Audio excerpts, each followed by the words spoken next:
اس کے بعد اللہ فرماتا ہے ذالک بأن اللہ نزل الکتاب بالحق، کیا اور بے شک جن لوگوں نے کتاب میں اختلاف کیا وہ بہت زیادہ مخالفت میں رہیں گے. یعنی اللہ نے جو کتاب نازل فرمایا تو وہ حق کے ساتھ نازل فرمایا، لیکن کیا ہے ان لوگوں نے کتاب میں اختلاف کیا تو مخالفت میں رہیں گے. تو اس کی تفسیر میں فرماتے ہیں قول یہ ہے کہ اختلاف کرنے والے یہودی تھے. نصارہ یہ کہتے تھے توریت میں حضرت عیسیٰ کی صفت ہے اور یہود اس کی مخالفت کرتے تھے، اور یا توریت میں ہمارے نبی صلی اللہ علیہ وسلم کی جو صفات تھی یہود اس کی مخالفت کرتے تھے، یا یہودی قرآن مجید کے احکام کی مخالفت کرتے تھے. دوسرا قول یہ ہے کہ اختلاف کرنے والے مشرکین تھے. بعض کہتے تھے کہ یہ قرآن جادو ہے، اور بعض کہتے تھے کہ یہ اساطیر الاولین ہے. یعنی کیا ہے اختلاف کرتے رہتے تھے، اپنی بات پر قائم و دائم نہیں رہتے تھے. تو اللہ تبارک و تعالیٰ نے فرمایا کہ وہ ہمیشہ کیا رہیں گے، اختلافات میں ہی بڑھتے رہیں گے. اس کے بعد آگے دیکھیے اللہ تعالیٰ فرماتا ہے لیس البر ان تولوا وجوہکم قبل المشرق والمغرب ولکن البر من آمن باللہ والیوم الآخر والملائکۃ والکتاب والنبیین وآتى المال على حبه ذوي القربى واليتامى والمساكين وابن السبيل والسائلين وفي الرقاب وأقام الصلاة وآتى الزكاة والموفون بعهدهم وإذا عاهدوا والصابرين في البأساء والضراء وحين البأس أولئك الذين صدقوا وأولئك هم المفلحون. مطلب اللہ فرماتا ہے کہ لیس البر، اصل نیکی یہ نہیں کہ تم اپنے منہ مشرق اور مغرب کی طرف پھیر لو، لیکن البر، لیکن اصل نیکی یہ ہے کہ من آمن باللہ، کہ اس شخص کی ہے جو اللہ پر ایمان لائے، والیوم الآخر اور یوم آخرت پر، والملائکۃ اور فرشتوں پر، والکتاب اور کتابوں پر، والنبیین اور نبیوں پر ایمان لائے، وآت المال علی حبہ ذوی القربى اور مال سے اپنی محبت کے باوجود اللہ کے حکم سے رشتہ داروں، والیتامى اور یتیموں، والمساکین اور مسکینوں، وابن السبیل اور مسافروں، والسائلین اور سوالیوں یعنی جو سوال کرتے، وفی الرقاب اور غلام آزاد کرانے کے لیے خرچ کرے، واقام الصلاۃ اور نماز قائم کرے، وآتى الزکاۃ اور زکوٰۃ عطا کرے، والموفون بعہدہم اذا عہدوا اور اپنے عہد کو پورا کرنے والے جب وہ عہد کریں، والصابرین فی الباساء اور تکلیف اور سختی میں صبر کرنے والے، والضراء وہی تکلیف اور سختی، وحین الباس اولئک الذین صدقوا واولئک هم المفلحون، یہی لوگ سچے لوگ ہیں اور یہی متقی ہیں. اب یہاں پر دیکھیے آیت مذکورہ کا شان نزول کیا ہے، سب سے پہلے ذہن میں رکھیے. امام ابو جعفر محمد بن جریر طبری اپنی سند کے ساتھ روایت کرتے ہیں، کیا جامع البیان جلد 2 صفحہ نمبر 55-56 میں کیا فرماتے ہیں کہ حضرت ابن عباس رضی اللہ تعالیٰ عنہما بیان کرتے ہیں کہ یہ آیت مدینے میں نازل ہوئی. یعنی کیا کیسے نازل ہوئی کہ یعنی صرف یہ نیکی نہیں ہے کہ تم نماز پڑھ لو اور اس کے سوا اور کوئی نیک عمل نہ کرو. قتادہ بیان کرتے ہیں کہ یہود مغرب کی طرف منہ کر کے نماز پڑھتے تھے اور نصارہ مشرق کی طرف منہ کر کے نماز کرتے تھے، تو آیت نازل ہوئی اور صرف مشرق یا مغرب کی طرف منہ کر لینا کوئی نیکی نہیں. اور ایک سند کے ساتھ قتادہ بیان کیا ہے کہ ایک شخص نبی کریم صلی اللہ علیہ وسلم سے نیکی کے متعلق سوال کیا تو اللہ تعالیٰ نے یہ آیت نازل کی کہ نبی کریم صلی اللہ علیہ وسلم نے اس شخص کو بلایا اور اس پر یہ آیت فرمائی، اور فرائض کے نازل ہونے سے پہلے جب کوئی شخص توحید و رسالت کی گواہی دے دیتا ہے تو اس کے حق میں خیر کی توقع کی جاتی ہے. اب ذرا تو معلوم یہ ہوا کہ صرف اپنے چہرے کو مغرب اور مشرق کی طرف کر لینا نیکی نہیں ہے، بلکہ نیکی تو اصل وہ ہے جو اللہ اور اس کے رسول فرشتے کتابوں پر ایمان لائے. تو اللہ تعالیٰ فرماتا ہے کہ اللہ پر ایمان لانے کا معنی کیا ہے. اب یہاں پر بتانا یہ ہے کہ اللہ پر ایمان لانا، تو اللہ پر ایمان لانے کا معنی کیا ہے؟ تو اللہ پر ایمان لانے کا معنی یہ ہے کہ اللہ تبارک و تعالیٰ کی وحدانیت کا اقرار کرے، یعنی اللہ ایک ہے، اس کو ہر عیب ہر نقص سے پاک جانے، اس کی تمام صفت کو قدیم مانے اور اس کی ذات اور صفات میں سے کسی شخص کو شریک نہ کرے اور اس کے سوا کسی کو واجب اور قدیم نہ مانے اور نہ اس کے سوا کسی کو عبادت کا مستحق مانے اور اس کے تمام رسولوں کی تصدیق کرے اور خاص طور پہ حضرت سیدنا محمد صلی اللہ علیہ وسلم کو آخری نبی اور آپ کی شریعت کو آخری شریعت مانے. یہ اللہ پر ایمان لانے کا مقصد ہے. اور یوم آخرت پر ایمان لانے کا مطلب کیا ہے کہ قیامت کے دن پر ایمان لانے کا معنی یہ ہے کہ مرنے کے بعد دوبارہ اٹھنے کی اور عذاب قبر اور قیامت کے بعد جزا سزا حساب کتاب کی صراط میزان انبیاء رسول علیہ السلام کی شفاعت کی تصدیق کریں. یہ یوم آخرت پر ایمان لانا. اور فرشتوں پر ایمان لانا، فرشتوں پر ایمان لانے کا معنی یہ ہے کہ فرشتوں کے معصوم ہونے اور رسول ملائکہ کی رسالت، کرامن کاتبین کے اعمال کو لکھنے، اللہ تعالیٰ کے احکام کے مطابق ان کے عمل کرنے کی تصدیق کرے اور تذکیر تانیث سے فرشتوں کو بری مانے، یعنی یہ نہ مانے کہ فرشتے مذکر ہیں یا مؤنث ہے. اور کتاب پر ایمان لانے کا معنی یہ ہے کہ اس کا اقرار کرے قرآن مجید اللہ کا کلام ہے جس کو حضرت جبرائیل نے سیدنا محمد صلی اللہ علیہ وسلم کے قلب پر نازل کیا. یہ آخری کتاب ہے, اس میں کوئی کمی بیشی نہیں ہو سکتی, نہ اس کی کوئی ایک صورت کی بھی مثل لا سکتا. یہ کتاب پر. اور نبیوں پر یعنی تمام نبیوں پر کیا کرے, ایمان لانے کا معنی یہ ہے کہ یہ مانے کہ تمام انبیاء رسول برحق ہیں اور سب پر ایمان لانا ضروری ہے, سب پر ایمان لانا ضروری ہے. اور یہ جائز نہیں کہ بعض نبیوں پر ایمان لایا جائے اور بعض کا کفر کیا جائے. چونکہ ایمان کامل میں اعمال بھی داخل ہے, اس لیے ایمان کے بعد اعمال کا ذکر شروع کیا. اب یہاں پر دیکھیے اللہ تبارک و تعالیٰ نے تو فرمایا کہ اصل نیکی تو وہ ہے کہ سب پر ایمان لانا. کس پر؟ نبیوں پر, فرشتوں پر, آخرت پر, تمام چیزوں پر کیا ہے, ایمان لانا. اور جب سب پر ایمان لانا ضروری ہے تو لہٰذا معلوم ہوا کہ اللہ تبارک و تعالیٰ نے جو فرمایا کہ ایمان کا مطلب, ایمان کی بنیاد یہ ہے کہ تم کیا ہے, اللہ پر بھی ایمان لاؤ, فرشتوں پر بھی ایمان لاؤ, کتابوں پر بھی ایمان لاؤ, نبیوں پر بھی ایمان لاؤ. اور اب جب نبیوں پر ایمان لایا گیا تو اب نبیوں پر ایمان لانے کے بعد یہ ہے کہ اب اللہ تبارک و تعالیٰ نے فرمایا کہ نبیوں پر ان تمام چیزوں پر ایمان لاؤ. اب ایمان ایک ہوتا ہے اور ایک ایمان کامل ہوتا ہے. ایمان تو اللہ اور اس کے رسول پر لا لینے سے ایمان والا بندہ بن جاتا ہے, لیکن جب انسان ایمان کامل ہونا چاہتا ہے تو ایمان کامل ہونے کے لیے ضروری ہے کہ وہ عمل کرتا رہے. کیسے عمل کرے؟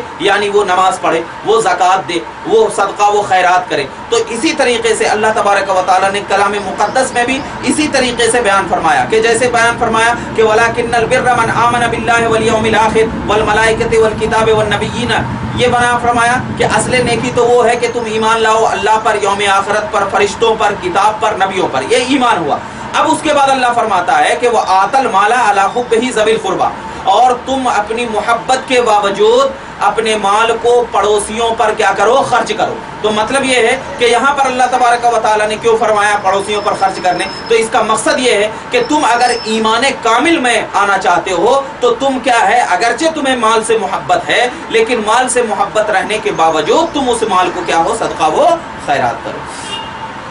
اب ذرا دیکھیے جامع ترمذی میں صفحہ نمبر 119 میں ذکر فرمایا ہے کہ کیا فرمایا کہ حضرت فاطمہ بنت قیس رضی اللہ تعالیٰ عنہما بیان فرماتی ہے کہ نبی کریم صلی اللہ علیہ وسلم سے زکوٰۃ کے متعلق سوال کیا گیا تو آپ نے فرمایا مال میں زکوٰۃ کے علاوہ بھی حق ہے. پھر آپ نے اس آیت کی تلاوت کی وَآتَى الْمَالَ عَلَىٰ حُبِّهِ ذَوِي الْقُرْبَىٰ, یعنی صدقہ و خیرات. اب فرماتے ہیں کہ صدقہ و خیرات کی جو چیز ہے, صدقہ و خیرات سے مراد یہ ہے کہ اگر کوئی شخص غریب ہے, رشتہ فلاں ہے, تو اب اس غریب کی بھی کیا کرنی چاہیے, امداد کرنی چاہیے. سب سے پہلے کیا حق کیا ہو, پڑوسیوں کا ہو, ذوی القربا کا ہو, قرابت داروں کا ہو. اس کے بعد یتیموں کا ہو. یتیم کس کو کہتے ہیں؟ جن کے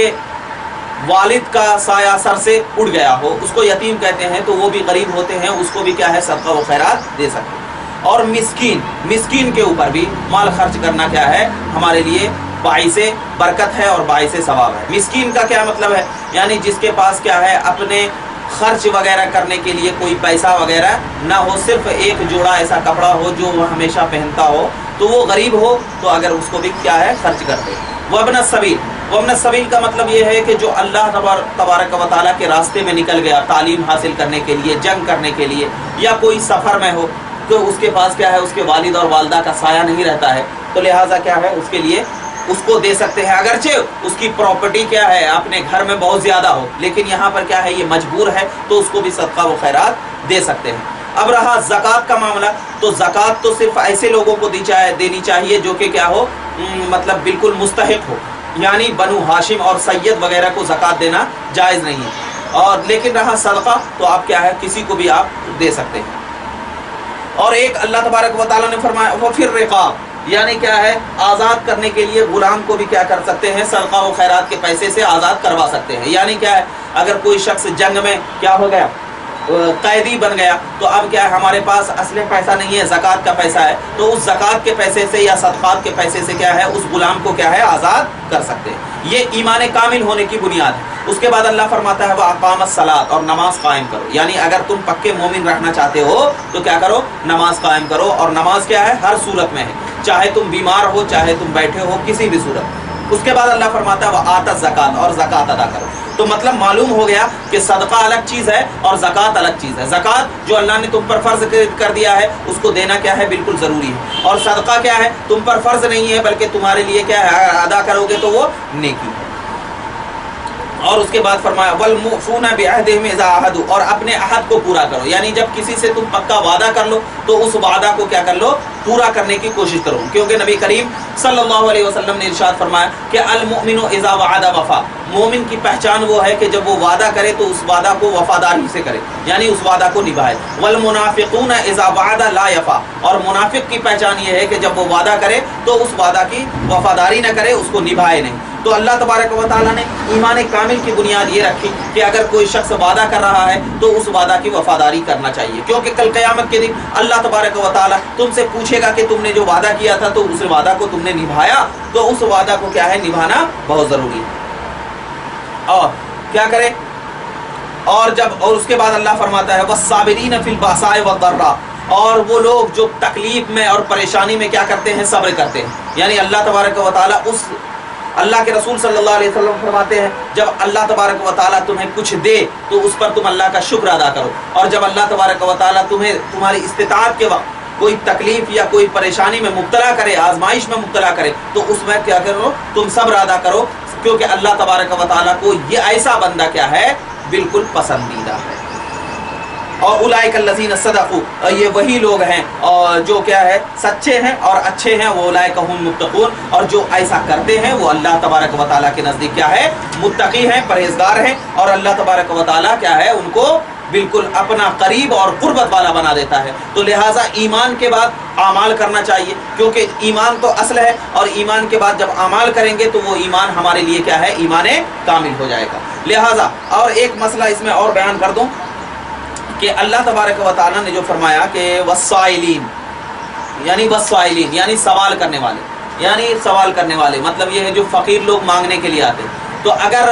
مسئلہ یہ ہے کہ اگر وہ فقیر ایسا ہو جو پروفیشنل فقیر ہے, یعنی ہم کو ایک دم معلوم ہو گیا یقین سے کہ اس کے پاس بہت جائیداد ہے, پیسے ہیں, تو اب اس فقیر کو لوٹا دینا ضروری ہے, ہم کو نہیں دینا چاہیے. لیکن ایسا فقیر ہے جو واقعی مجبور ہے تو اب اس کو دینا کیا ہے افضل ہے. لیکن اگر کیا ہے ہمارا گمان کیا ہے بالکل درست نہیں ہے, پتہ نہیں یہ فقیر کے پاس پیسے ہے یا نہیں ہے, تو اب اس کو دے دیں, اس میں کوئی حرج کی بات نہیں.